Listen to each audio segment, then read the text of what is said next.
गुरु रूप साध संगत जियो, राधा स्वामी जी। प्यारी साध संगत जी, आप सभी के भीतर बैठे कुल मालिक को प्रणाम। आप सभी को प्रणाम। संगत जी, अनहद शब्द, शब्द धुन, नाद, नाम, ये सभी उस एक धुन की तरफ इशारे हैं जिसमें ध्यान टिकाने से जीव को जन्म जन्मांतर के दुखों से मुक्ति हासिल होती है। वह धुन जो देह के बंधनों से छुटकारा दिलाती है, जो परमात्मा में लीन कर देती है, उस धुन को किसी संत ने शब्द कहा, किसी संत ने नाद कहा, किसी संत ने नाम कहा। वह नाम, वह शब्द, वह धुन हम सभी के घट में गूंज रही है। इसलिए संत मत की शिक्षा के अनुसार हमें उस शब्द से अपनी लिव को जोड़ना है जो हमारे घट में निरंतर गूंजता रहता है, 24 घंटे हमारे भीतर धुनकारे देता रहता। शब्द धुन के बारे में सबसे पहली बात यह समझ लेना जरूरी है कि वहां पर कोई शब्द नहीं है, कोई बोलने वाला शब्द नहीं है, कोई अल्फाज नहीं है। उस तल पर केवल धुन सुनाई पड़ती है, जैसे हम बाहर के जगत में किसी वाद्य यंत्र से निकलती हुई धुन को सुनते हैं। अगर कोई सितार को बजाए तो सितार से केवल धुन ही निकलती है, सितार से कोई शब्द नहीं निकलते। शब्द तो सितार बजाने वाले के मुंह से निकलते हैं। इसलिए सबसे पहली बात हमें यह ख्याल रखनी है, हमें जिस तल पर पहुंचना है उस तल पर हमें धुन की खोज करनी है, शब्दों की खोज नहीं करनी। शब्द बड़ी पीछे छूट जाएंगे। हमें धुन के मार्ग पर चलना है। हमें गीतकार के गीत को नहीं, उसके प्यारे शब्दों को नहीं, बल्कि उन शब्दों के पीछे बजती उस धुन को पकड़ना। हमें शब्दों से परे जाना है। धुन से जुड़ने के लिए शब्दों का सहारा छोड़ना पड़ता। इसीलिए ध्यान में वही प्रवेश कर पाते हैं जो भीतर से खाली हैं, जिन्होंने अपने आप को भीतर से बाहर के ज्ञान से नहीं भर रखा है। बाहर के ज्ञान से जो अपने आप को भरना शुरू कर देता है, उसके भीतर शब्द ही शब्द इकट्ठे होते चले जाते। उसे फिर अपने भीतर आवाजें ही सुनाई देती हैं, धुन तो खो ही जाती है, धुन का सुनाई पड़ना तो बंद ही हो जाता। लेकिन फिर भी वह धुन हमारे ना सुन पाने से कहीं चली नहीं गई। वह धुन सदा हमारे भीतर गूंज रही है। हम केवल उसे सुन नहीं पाते क्योंकि हमने अपने भीतर बाहर के इतने शब्द इकट्ठे कर लिए हैं कि अब वही वही शब्द हमारे भीतर दोहरते रहते हैं। वही वही ज्ञान जो हमने बाहर से इकट्ठा कर लिया है हमें भीतर खाया जाता है। जिस व्यक्ति के भीतर शब्दों का जमावड़ा नहीं, वह सरलता से ध्यान में प्रवेश कर जाता। शब्दों की आवाज धुन को सुनने नहीं देते। जैसे गीत के लफ्ज अगर बहुत प्यारे हों तो ध्यान गीत के लफ्जों के साथ जुड़ जाता है, फिर धुन के साथ तादात्म नहीं जुड़ पाता। आपको जो गीत प्रीतिकर है, आप जरा उसके बारे में सोच कर देखें। जब आप उसके बारे में सोचेंगे तो उस गीत में जो शब्द थे वह तो आपको सुनाई पड़ना शुरू हो जाएंगे। उन शब्दों की जो लय थी वह तो आपको भीतर सुनाई पड़ना शुरू हो जाएगी। लेकिन उस गीत में जो धुन थी, उस गीत में जो संगीत था, वह आपको भीतर सुनाई नहीं पड़ेगा। वह संगीत आपको टेलीफोन के जरिए ही सुनना पड़ेगा। शब्द तो हमारे भीतर घर कर जाते हैं, शब्द तो हमें भीतर सुनाई पड़ते रहते हैं, लेकिन धुन खो जाती है। धुन से हमारा मेल नहीं हो पाता। इसलिए ध्यान में प्रवेश करने वाले साधक को, जो ध्यान में उतरना चाहते हैं, उन्हें अपने आप को शब्दों से खाली करना होगा। उन्हें शब्दों से परे जाना होगा। शब्द आपके भीतर की धुन की आवाज को ढके रखेंगे। शब्द उस धुन की आवाज को आप तक पहुंचने नहीं देंगे। जब तक भीतर की धुन आपको सुनाई ना पड़े, तब तक फिर यह मन अपने ठिकाने पर वापस आने को राजी ना होगा। मन को इसके ठिकाने पर वापस लाने के लिए कड़ी मेहनत करनी पड़ती, लेकिन शब्द से अगर लिव जुड़ जाए तो मन सहज ही निर्मल हो जाता है, अपने स्थान त्रिकुटी पर वापस लौट आता। उदाहरण के तौर पर समझें, हमें गीत के शब्दों पर नहीं, गीत के लफ्जों पर नहीं, बल्कि गीत में जो संगीत की धुन है उस पर ध्यान टिकाना। हमें हमारे भीतर जो शब्दों का शोर है उस पर से अपने ध्यान को हटाकर हमारे भीतर जो निरंतर गूंजने वाली धुन है, जो अनहद शब्द है, उससे अपने ध्यान को जोड़ना। स्मरण इस बात का रखना है कि ध्यान बाहर की किसी धुन से नहीं बल्कि भीतर गूंजती धुन से जोड़ना। बाहर के जगत की धुनों से अगर अपने ध्यान को जोड़ बैठोगे तो मुक्ति हासिल नहीं हो पाएगी, क्योंकि बाहर के जगत की सारी धुनें किसी यंत्र से पैदा होती हैं, किसी चोट से पैदा होती हैं। इस संसार में जितनी धुनें हैं उसके लिए यह आवश्यक है कि कोई ऐसी चीज हो जिसके बजने से धुन पैदा होती हो और कोई ऐसा जीव हो जिसके बजाने से धुन पैदा होती है। इन दोनों के बिना बाहर के इस जगत में, बाहर के इस माया के संसार में धुन पैदा नहीं हो सकती। दो के अस्तित्व का होना बड़ा जरूरी है, लेकिन जो आंतरिक जगत की धुन है उसमें दो के अस्तित्व की कोई आवश्यकता नहीं। उसमें एक का ही अस्तित्व है, उसमें द्वैत है ही नहीं। उसमें जो समा जाता है वह एकता में समा जाता। हमारे घट में जो धुन गूंज रही है उस धुन को पैदा होने के लिए ना तो किसी बजाने वाले की आवश्यकता है, ना तो किसी बजने वाले यंत्र की आवश्यकता है, ना ही उस यंत्र को बजाने वाले की आवश्यकता। वह धुन बिना किसी के बजाए, बिना किसी चीज से निकले ही निरंतर गूंजे जा रही है। हम सभी के घट में गूंजती है।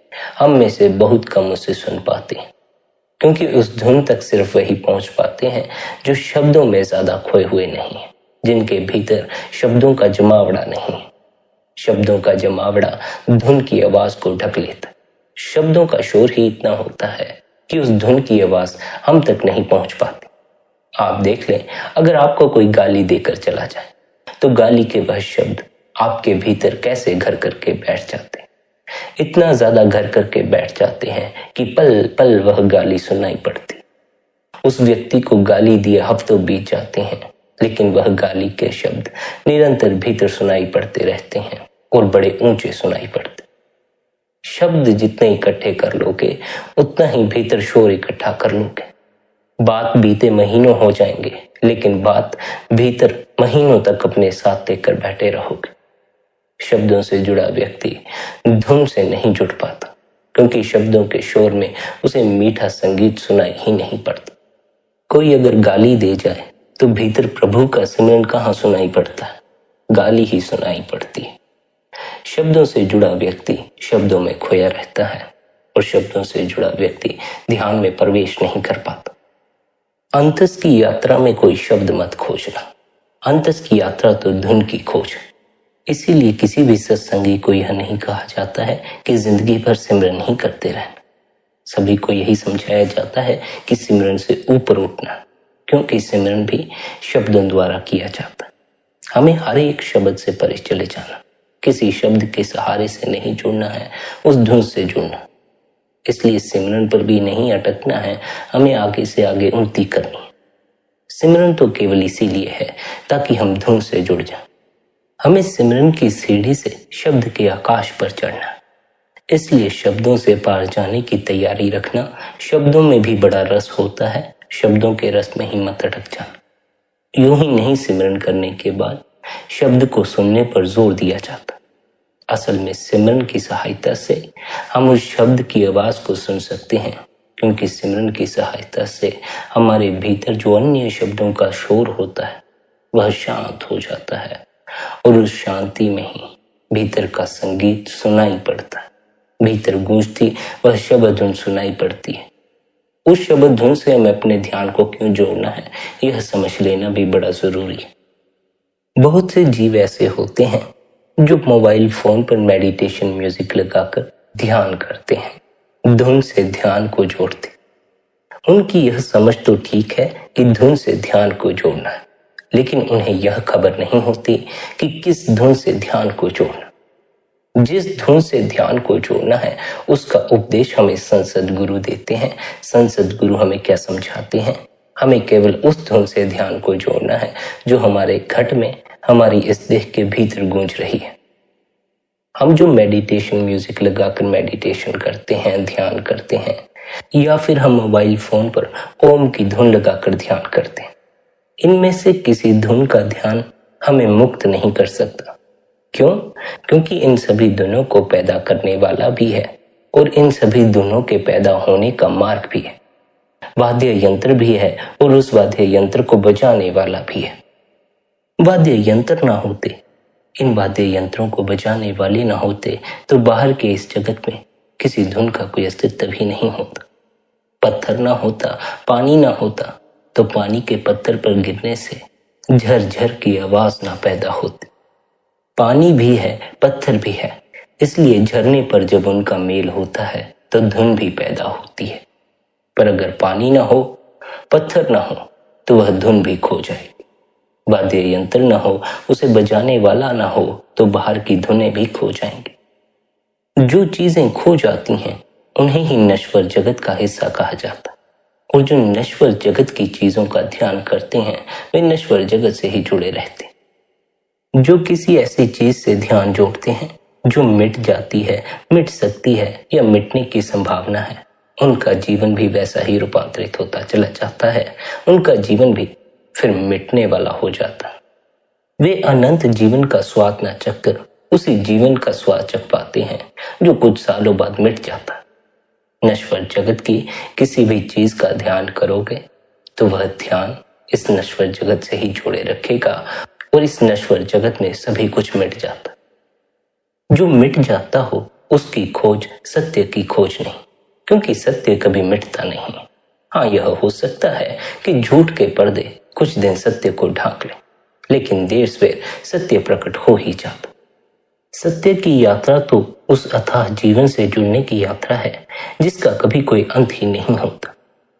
इस देह से परे एक विराट जीवन भी मौजूद है, लेकिन उस विराट जीवन की खबर उन्हीं को लग सकती है जो इस देह से ऊपर उठने को राजी हैं, जो अपने मन से ऊपर उठने को राजी हैं। जो देह में ही अपने को फंसाए रखना चाहता है उसे देह से परे के जीवन की खबर नहीं लगती। देह से ऊपर उठने के लिए, मन से परे जाने के लिए शब्द धुन हमारी सहायता करती है। यही कारण है कि संत महात्मा हमें शब्द धुन से जुड़ने के लिए उपदेश फरमाते हैं और कहते हैं, इस शब्द से जुड़कर हमारी जन्म जन्मांतरों के दुखों से मुक्ति हो जाती है, हमारा जन्म मरण के बंधनों से छुटकारा हो जाता है, हमारा देह के इस जेल खाने से छुटकारा हो जाता। बाहर की धुनें दो के टकराव से पैदा हो रही हैं। इनके साथ ध्यान जोड़ोगे तो द्वैत में फंसे रहोगे। हमें भीतर गूंजती उस धुन से ध्यान को जोड़ना है जो किसी टकराव से पैदा नहीं होती, जो किसी चोट से पैदा नहीं होती। हमारे घट में जो शब्द धुन गूंज रही है, ना तो उसे कोई बजाने वाला है, ना तो उस धुन को पैदा करने के लिए किसी वाद्य यंत्र की कोई जरूरत है। इसीलिए वह धुन कभी खोती नहीं, कभी मिटती नहीं। इसीलिए वह धुन इस नश्वर जगत का हिस्सा नहीं, उस परमात्मा के जगत का हिस्सा। जो कभी मिटता नहीं वही परमात्मा है, वही सत्य है। वह शब्द कभी नहीं मिटता। जो कभी नहीं मिटता, अगर हम उससे अपने ध्यान को जोड़ लें तब फिर हमारा जीवन भी वैसा ही रूपांतरित हो जाता है। फिर हमें भी उस जीवन की खबर लगना शुरू हो जाती है जो देह के मिट जाने पर भी मिटता नहीं। जैसे हम हारमोनियम की धुन सुनते हैं, सितार की धुन सुनते हैं, उसी तरह हमें अपने भीतर भी धुन की खोज करनी है। जैसे हम बाहर की धुनों से अपने ध्यान को टिका लेते हैं, जब भीतर आपको धुन सुनाई पड़ना शुरू हो जाए तब आपको उस धुन से अपने ध्यान को जोड़ना। धुन से ध्यान को जोड़ना बड़ा आनंद से भरा होता है। हम बाहर की धुनों से भी अपने ध्यान को जोड़ लेते हैं, बाहर की धुनों में भी बड़ा आनंद लेते हैं, पर जब भीतर की धुन सुनाई पड़ना शुरू हो जाए तो उससे अपने ध्यान को जोड़ना, फिर उसमें भी आनंद आना शुरू हो जाए। हम भीतर की धुन से ध्यान नहीं जोड़ते, हमारा सारा ध्यान बाहर की धुनों से जुड़ा है, बाहर के संगीतों से जुड़ा हुआ है। बाहर के संगीत हम सुनते रहते हैं, लेकिन भीतर का संगीत सुनाई नहीं पड़ता। भीतर का संगीत इसीलिए सुनाई नहीं पड़ता क्योंकि भीतर हमने बाहर के इतने शब्द इकट्ठे कर लिए हैं कि उन्हीं का शोर हमारे भीतर मचा हुआ। वे शब्द हमें उस धुन की आवाज को सुनने ही नहीं देते। इन शब्दों से परे होकर उस धुन को सुना जा सकता। शब्दों से परे जाकर वह धुन जब आपको सुनाई पड़ती है तो उस धुन की कुछ निशानियां भी हैं। जैसे वह धुन किसी को झिंगूर की आवाज में सुनाई पड़ती है, किसी को घंटे की आवाज सुनाई पड़ती है, किसी को मृदंग की आवाज सुनाई पड़ती है, किसी को बांसुरी की आवाज सुनाई पड़ती है। यह धुनें कहीं बाहर से पैदा नहीं होती, आपके भीतर गूंजती हैं। और जब आपको ये सुनाई पड़ती हैं तब आपको ऐसा एहसास भी होता है कि शायद कहीं बाहर कोई बांसुरी बजा रहा है, कहीं बाहर कोई घंटा बजा रहा है, कहीं बाहर झिंगुरों का संगीत होता होगा। नहीं, यह संगीत आपके भीतर गूंजता है, लेकिन उस क्षण ध्यानी को ऐसा आभास होता है कि शायद यह संगीत बाहर हो रहा है। यह जो हमारे भीतर धुन गूंजती है, जब हम इससे ध्यान को टिकाते हैं तो यह धुन हमें खींचकर प्रभु की दरगाह में ले जाती। पर इस बात का सदा ख्याल रखना, धुनों के पीछे मत भागने लग जाना। बहुत से साधक ऐसे होते हैं जो यह कहना शुरू कर देते हैं कि मुझे घंटे की आवाज सुनाई नहीं पड़ी, मुझे बांसुरी की आवाज सुनाई नहीं पड़ी, मुझे तो सिर्फ झिंगूर की आवाज ही सुनाई पड़ती। इस बात को ख्याल रखें, हमें अलग अलग धुनों के पीछे नहीं भागना, बल्कि हमारी पकड़ में तो अगर एक धुन भी आ जाए, झिंगूर की धुन, बांसुरी की धुन, मृदंग की धुन, घंटे की धुन, कोई एक भी हमारी पकड़ में आ जाए, हमें उसी में अपने ध्यान को लीन कर देना। भीतर की यात्रा भीतर गूंजती अलग अलग धुनों को सुनने की यात्रा नहीं, बल्कि भीतर गूंजती एक धुन को पकड़कर ही वह धुन कहां से निकलती है, कहां से उठती है, उस जगह पर पहुंच जाने की यात्रा। हमें भीतर गूंजती धुन के सहारे उस नुक्ते पर पहुंचना है जहां से वह धुन उठकर इस अस्तित्व में आए, और वह जगह हमारा असल घर, हमारा सचखंड है। वहां पहुंचकर हमारा परमात्मा से मिलाप होता है, अकाल पुरुष से मिलाप होता है। हमें बाहर मेडिटेशन म्यूजिक लगाकर ध्यान नहीं करना है, बल्कि हमारी घट में जो संगीत गूंज रहा है उसे सुनते सुनते ध्यान में लीन हो जाना। लेकिन यह बात ख्याल रखनी आवश्यक है कि जब तक भीतर की धुन सुनाई न पड़े, तब तक हम भीतर ध्यान में नहीं प्रवेश कर पाते। हम उल्टा मन में खोते चले जाते। मन के विचार दुगनी तेजी से दौड़ना शुरू कर देते हैं और हमें ध्यान बेचैनी से भर जाता है। फिर हमें ध्यान करना भाता ही नहीं है, क्योंकि ध्यान के दौरान मन का प्रगाढ़ अनुभव हमें दुख से भर जाता है। हमारे मन में सिवाय दुख के कुछ नहीं भरा है, इसलिए ध्यान के समय जब हमें अपना मन नजर आना शुरू होता है, अपना दुख नजर आना शुरू होता है, तो हम बड़े उदास हो जाते हैं। तब हम अपने मन को दुख से बाहर निकालने की बजाय ध्यान को ही गलत साबित करने में लग जाते हैं और यह कहना शुरू कर देते हैं कि ध्यान करने से कुछ नहीं होता, भजन मंदी करने से कुछ नहीं होता। ध्यान तो वह आईना है जो आपको आपके भीतर का हाल दिखाता। अगर आपका मन दुख से भरा है, विषाद से भरा है, तो ध्यान के समय आप दुख और बेचैनी का अनुभव करेंगे। अगर आप भीतर आनंद से भरे हैं, प्रभु की याद से भरे हैं, तो ध्यान का क्षण आपको प्रभु की याद से भर देगा और भी आपको आनंद से भर देगा। जैसा चित्त लेकर ध्यान में बैठोगे, वैसा ही जीवन का अनुभव होता चला जाएगा। यूं ही नहीं, संत महात्मा हमें यह समझाते कि ध्यान के समय या तो इस मन का साथ छोड़ दो या फिर इस मन को सिमरन में लगा लो। ध्यान के समय तो अपने होने पर ध्यान देना। अगर इस मन पर ध्यान दे बैठे तो मन का ध्यान दुख और विषाद का ध्यान है। अगर इस मन का साथ छोड़कर अपने होने पर ध्यान दे सको, तभी इस दुख और विषाद से मुख मुड़कर उस आनंद की तरफ मुड़ सकता है जो इस घट में बरसता है, जो इस देह के भीतर निरंतर बरसता रहता है। अगर मन का साथ छोड़कर ध्यान में नहीं बैठ सकते, तो ध्यान के समय मन को सिमरन में लगा लो। अन्य गलत तरह के विचार, दुख के विचार, उदासी के विचार सिमरन करने से भीतर पैदा नहीं होते। सिमरन करने से भीतर आनंद पैदा होता है। जब दुख के विचार ही भीतर पैदा होने बंद हो जाएंगे, तो फिर ध्यान से उठने की आवश्यकता ही नहीं रह जाएगी।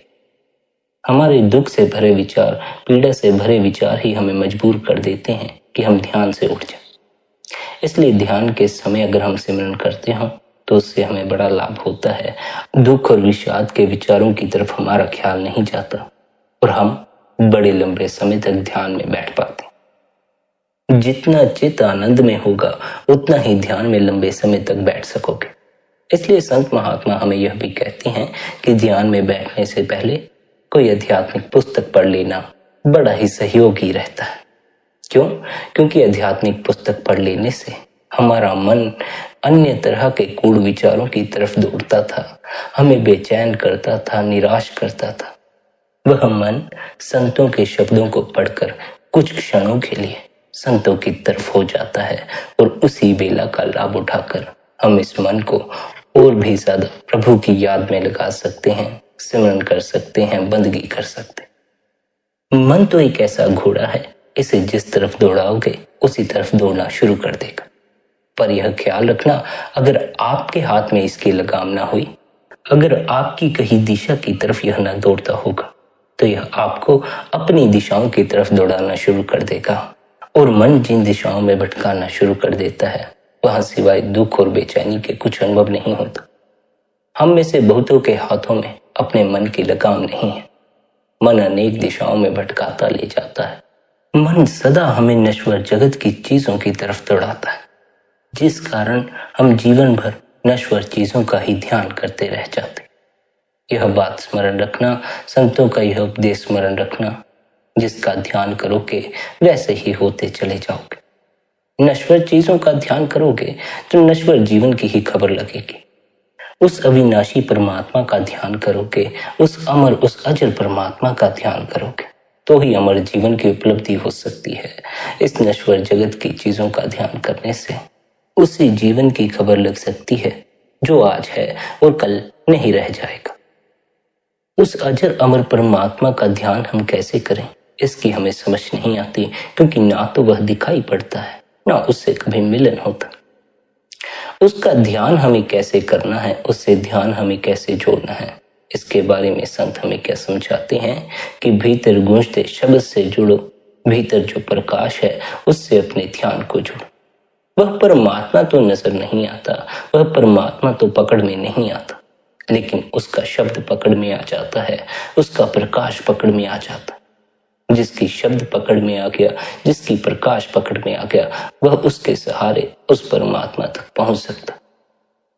इस बात को ख्याल में रखना है, जैसे हम बाहर के संगीत को सुनते हैं वैसे ही हमें भीतर के संगीत को सुनना। लेकिन भीतर का संगीत किन्हीं शब्दों में बयान नहीं होता, धुन के रूप में बयान होता है। भीतर के संगीत की खोज हमें धुन के रूप में करनी है। भीतर गूंजते संगीत की खोज, भीतर गूंजती धुन की खोज कब जाकर पूरी होती है, जब हम मन के शोर से परे हो जाते हैं, शब्दों से परे हो जाते हैं। गीत में से अगर शब्दों को निकाल दोगे तो सिवाय धुन के कुछ नहीं बचता। भीतर से अगर शब्दों को निकाल दोगे तो सिवाय धुन के कुछ नहीं बचेगा। शब्दों की आड़ में धुन सुनाई नहीं पड़ती, इसलिए इन शब्दों से परे होना है। इन शब्दों का कोलाहल मन का कोलाहल है। मन से परे होना है, उस अनहद शब्द में लीन हो जाना। मन के इस कोलाहल को शांत करने के लिए सद्गुरु हमें सिमरन करने का उपदेश देते हैं। संत सद्गुरु हमें निरंतर समझाते हैं, अपने सद्गुरु द्वारा दिए हुए नाम का सिमरन करो। अपने सद्गुरु द्वारा दिए हुए नाम का सिमरन करने से मन की दौड़ बाकी नहीं रह जाती, मन भीतर ठहर जाता है, मन का शोर बाकी नहीं रह जाता, मन शांत होकर बैठ जाता। सद्गुरु हमें इसीलिए मन को सिमरन में लगाने को कहते हैं, क्योंकि हमारे भीतर मन का शोर बड़ा है। मन में इतने शब्द, इतनी बातें भरी पड़ी हैं कि उनका शोर हमारे भीतर के संगीत को ढक लेता।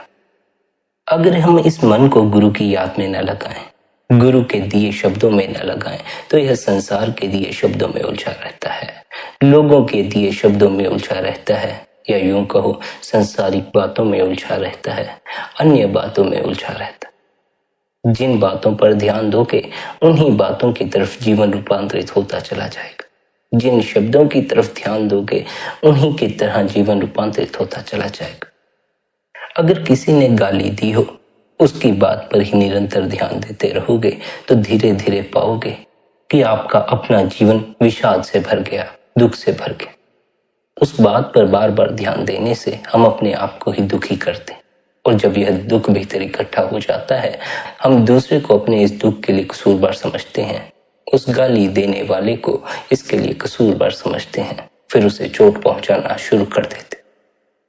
जितना जिन शब्दों पर ध्यान दोगे उनकी तरह ही होते चले जाओगे। इसलिए गुरु के शब्दों पर ध्यान देना सबसे ज्यादा महत्वपूर्ण है, ताकि जीवन उसी ढंग से रूपांतरित हो जिस ढंग से हमारा सद्गुरु हमें सचखंड में प्रवेश दिला सके। गुरु जैसा हो जाने का अर्थ है मन से परे हो जाना, भीतर गूंजते शब्द से जुड़ जाना, अपने असल अस्तित्व आत्मा को जान लेना। गुरु जैसा हो जाने का अर्थ यह नहीं है कि हमें जितनी गुरु ने साधना की है उतनी ही करनी पड़ेगी। गुरु जैसा हो जाने का अर्थ नहीं है अगर गुरु ने केश लंबे रखे हैं तो हमें भी केश लंबे रखने पड़ेंगे। गुरु जैसा हो जाने का अर्थ यह नहीं है अगर गुरु जंगलों पहाड़ों में रहता है तो हमें भी जंगलों पहाड़ों में रहना शुरू कर देना। गुरु जैसा हो जाने का अर्थ केवल इतना है कि अपने मन से परे हो जाना है, अपने स्वयं में ठहर जाना।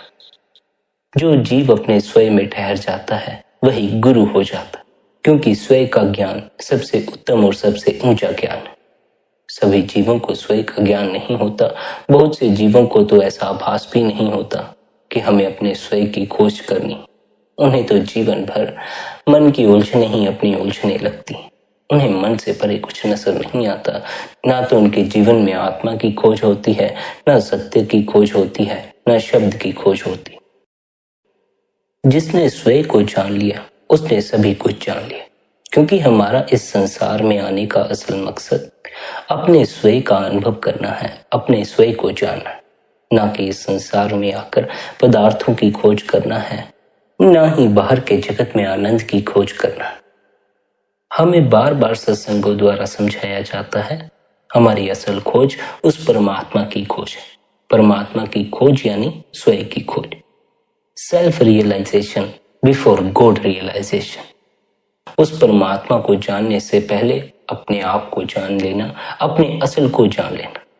अपने आप को जानना, अपने इस देह को जान लेना मत समझ लेना, अपने मन को जान लेना मत समझना। अपने स्वयं को जानना, अपनी आत्मा को जानना। जिसने अपनी आत्मा को जान लिया वही परमात्मा को जान सकता। अपने आप की पहचान कैसे करनी है? जितनी भी बाहर की चीजों से अपनी पहचान को जोड़ा है, अपने भीतर यह धारणाएं बनाई हैं, मैं यह हूं, मैं वह हूं, इन सभी धारणाओं से, इन सभी मान्यताओं से अपने तादात्म्य को तोड़ देना। फिर अपने भीतर अपने असल होने की खोज करनी। पहले बाहर से अपनी पहचान को जोड़ा था, अब बाहर से अपनी पहचान को जोड़कर भीतर मैं कौन हूं, मैं क्या हूं, मेरा असल होना क्या है, इसकी पहचान में लग जाना। बाहर से अपने बाबत जितनी भी पहचान बनाओगे सारी मिट जाने को है। अंतर से अपनी पहचान बनाओ, क्योंकि अंतर से अगर अपने आप को पहचान जाओगे तब फिर कभी मिटना ही नहीं होता, फिर मिटने का सवाल ही नहीं पैदा होता। आत्मा तो अजर अमर है।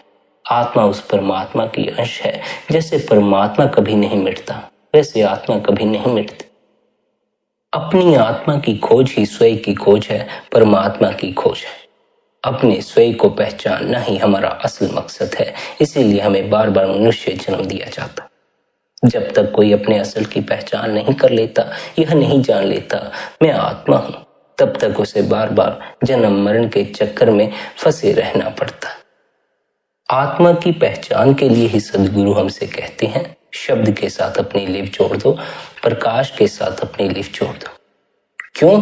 क्योंकि यह भीतर जो हमारे शब्द गूंज रहा है, भीतर जो हमारे प्रकाश प्रकट होता है, यह उस आत्मा से ही निकलने वाला शब्द है, उस आत्मा से ही निकलने वाला प्रकाश।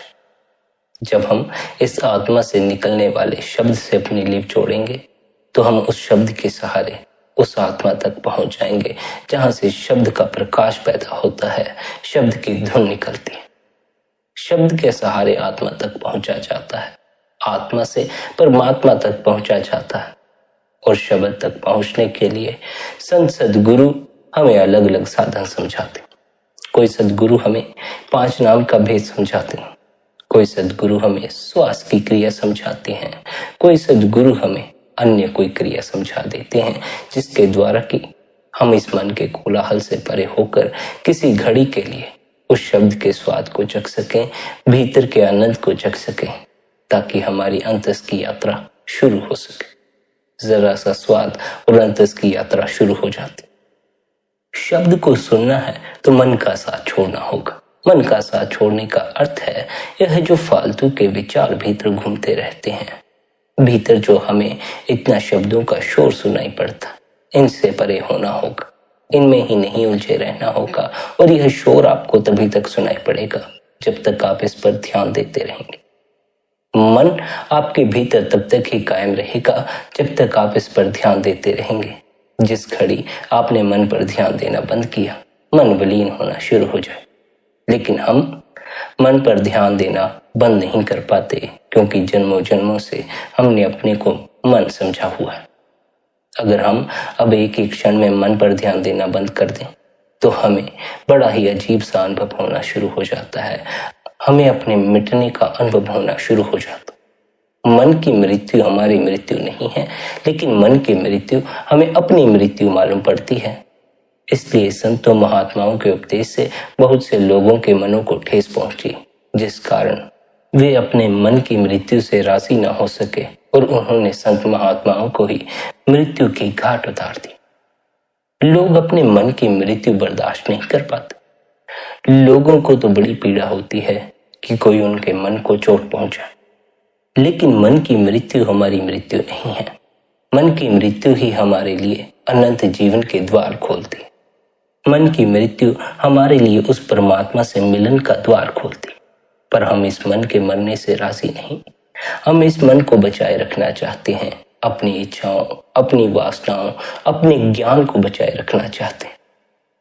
मन को बचाए रखना चाहते हो तो अंतिम नतीजा हार ही निकलने वाला, क्योंकि जो जीवन के अंत में अपने को ही नहीं बचा सकता वह मन को क्या बचा सकता।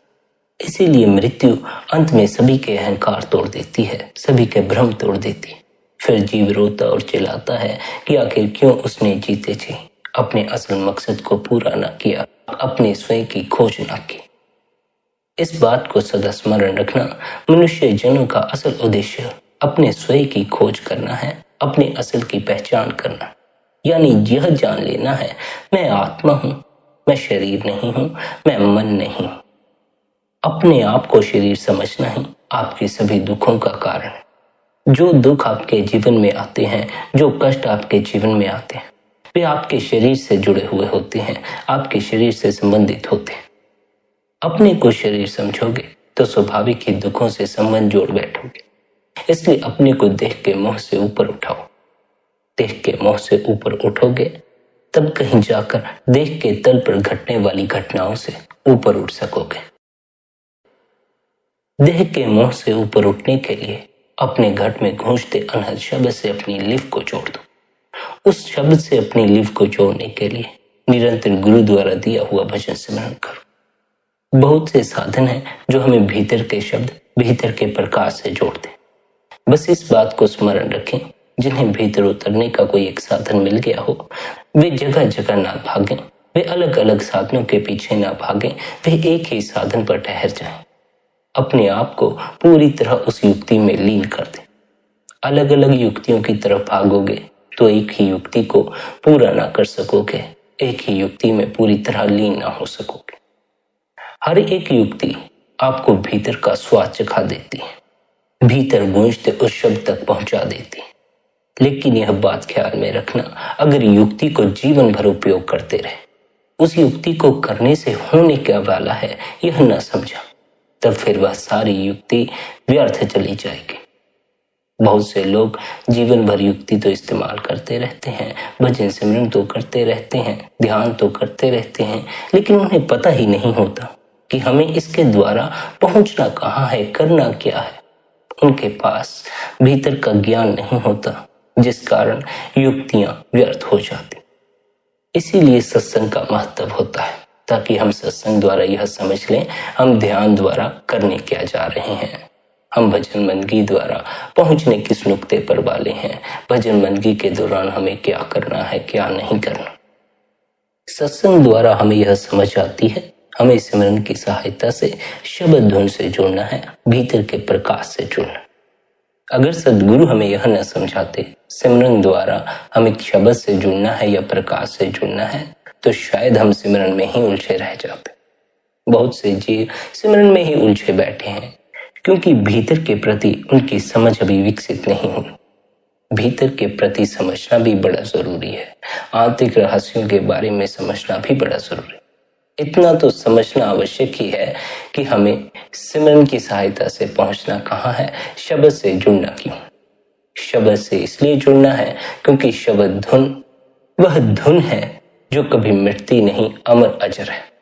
जब हम किसी ऐसी चीज से ध्यान को जोड़ते हैं जो अजर अमर है, तो हमें भी अजर अमर जीवन की खबर लगती।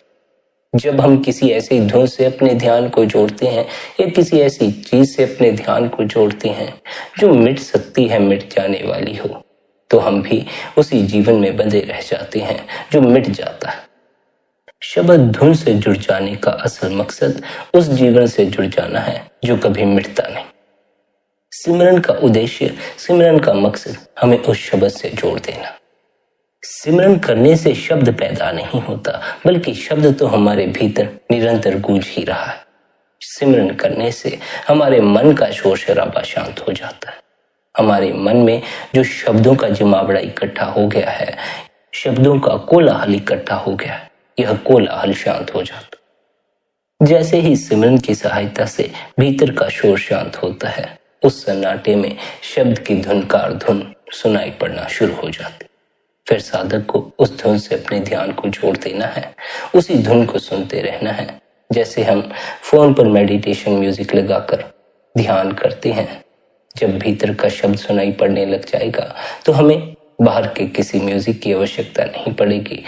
फिर हमें भीतर गूंजते उस शब्द को सुनते सुनते ध्यान में लीन होना। बहुत से सत्संगी होते हैं जो सत्संग को सुनते सुनते ध्यान करते हैं, लेकिन सत्संग बाहर के जगत का हिस्सा है। सत्संग आपके भीतर नहीं उठता, सत्संग आप बाहर से सुनते हैं, इसलिए आपको सुनाई पड़ता। बाहर के जगत की सभी चीजें नाशवान है, इसलिए अगर आप बाहर के सत्संग सुनते सुनते ध्यान करना शुरू कर देंगे तो उनका ध्यान भी आपको उस अनश्वर परमात्मा तक नहीं ले जा पाएगा। जैसे हम सत्संग सुनकर ध्यान करते हैं, वैसे ही हमें भीतर के शब्द को सुनकर ध्यान करना। सत्संग के दौरान ध्यान करने से हमें यह लाभ होता है कि हमारे मन का कोलाहल शांत होता है और भीतर का संगीत प्रकट होता है। जब भीतर का संगीत प्रकट हो जाए तो बाहर की सभी धुनों से तादात्म्य तोड़कर अपने भीतर की धुन से तादात्म्य को जोड़ लेना। मन के कोलाहल में भी नहीं उलझे रहना है, अपनी लीफ शब्द से जोड़ देनी है। हर एक साधना, हर एक सत्संग, हर एक आध्यात्मिक पुस्तक हमारे मन के कोलाहल को शांत कर देती है और उसी शांति में शब्द प्रकट हो जाता। हमारा असल मकसद उस शब्द से लीफ को जोड़ देना। जिन सत्संगियों को शब्द सुनाई पड़ता हो वे शब्द में लीन होना शुरू कर दें। उन्हें बाहर के किसी संगीत पर अपना ध्यान टिकाने की कोई आवश्यकता नहीं, बाहर की किसी भी चीज पर अपना ध्यान टिकाने की कोई आवश्यकता नहीं। वे भीतर उस संगीत पर अपने ध्यान को टिकाए रखें, उस संगीत में ही लीन हो जाएं। जिन्हें भीतर का प्रकाश नजर आना शुरू हो गया हो, उन्हें भी बाहर की किसी चीज से अपने ध्यान को टिकाने की आवश्यकता नहीं। वे भीतर के प्रकाश में अपने ध्यान को टिकाना शुरू कर दें। भीतर का प्रकाश, भीतर का शब्द आपको भीतर ठहरने में सहायता प्रदान करेगा। जितना समय के लिए भीतर के प्रकाश में ध्यान लगाओगे, भीतर गूंजते शब्द में ध्यान लगाओगे, उतना समय के लिए अपने भीतर ठहरे रहोगे, अपने स्वयं में ठहरे रहोगे। शब्द और प्रकाश हमें अपने आप ही में ठहरा देता है, हमें बाहर भटकने से रोक देता है और हम आंख बंद करके ध्यान में लीन हो जाते हैं। शब्द और प्रकाश से जुड़ने का असल उद्देश्य अपने स्वयं को जान लेना है, अपनी आत्मा को जान लेना, क्योंकि शब्द और प्रकाश हमारी आत्मा से निकलकर ही हम तक पहुंचते हैं। जब हम शब्द और प्रकाश का पीछा करते करते अपनी आत्मा तक पहुंच जाते हैं तो अपनी आत्मा को जानकर हम उस परमात्मा में समाने के काबिल हो जाते। सिमरन द्वारा मन का कोलाहल शांत करके शब्द तक पहुंचना है, शब्द के सहारे आत्मा तक और आत्मा के सहारे परमात्मा तक। यह यात्रा इतनी आनंद से भरी हुई यात्रा है कि इस यात्रा में ही यात्री इतना आनंदित हो जाता है कि वह पल पल अपने आप को परमात्मा में लीन पाता है। मनुष्य जन्म का असल उद्देश्य स्वयं की खोज है, अपने असल को जानकर उस परमात्मा में समाने की यात्रा है। इस यात्रा को पूरा करने के लिए शब्द का सहारा लिया जाता है, प्रकाश का सहारा लिया जाता है। प्रकाश और शब्द तक पहुंचने के लिए सिमरन का सहारा लिया जाता है या फिर किसी अन्य और युक्ति का सहारा लिया जाता है। प्यारी साध संगत जी, आज के इस सत्संग को यहीं पर विश्राम देते हैं। यदि आज का यह सत्संग आपको अच्छा लगा हो तो आज के इस सत्संग को आप अपने मित्रों और संबंधियों के साथ शेयर भी कर सकते हैं। साथ ही आप शबदधुन सत्संग चैनल को सब्सक्राइब करके हर रोज सुबह 5:55 पर सत्संग का आनंद ले सकते हैं। बाकी आपकी अपनी मौज है। अपना ख्याल रखें, सबके प्रति भीतर भले की कामना रखें। इतने प्रेम और प्यार से आपने सत्संग को सुना, उसके लिए आप सभी का धन्यवाद। राधा स्वामी जी।